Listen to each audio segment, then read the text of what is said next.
I believe that the most powerful words spoken on the planet are spoken by a father and spoken by a mother. Some fathers, have a hard time expressing their feelings to their children. But I recently met a dad from Tulsa, Oklahoma, who is helping those kinds of dads open up by putting pen to paper. It is a mission that started when he received his own life-changing letter. Please welcome the founder of the Legacy Letter Challenge, Blake Brewer.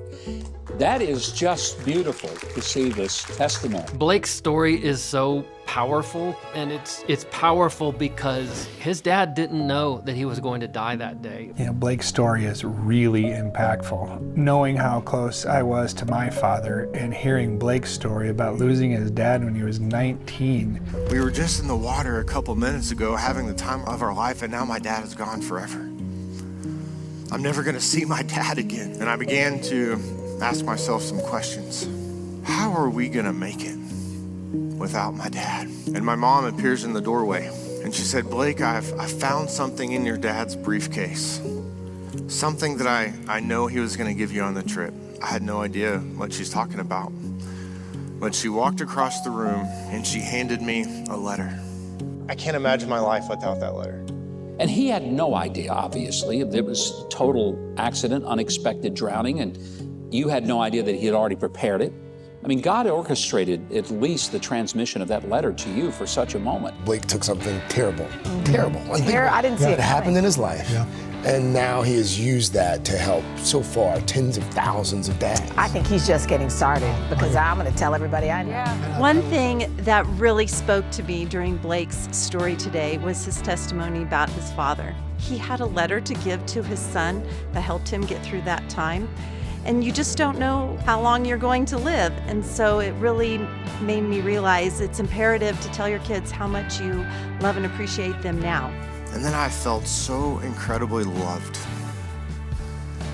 Do not tell me that my dad didn't love me.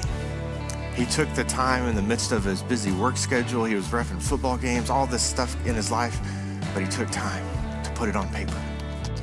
When he shared his story, number one, of course, it's a devastating story. But number two, there's a story of redemption because of the gift of this letter that he was never expecting. He was so inspired and it impacted his life so greatly that he decided to make this his mission and this his life's work.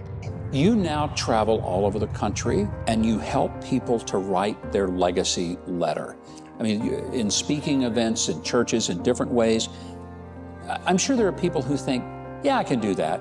But sometimes they need the stimulus of being there and having somebody say, let's do it right now.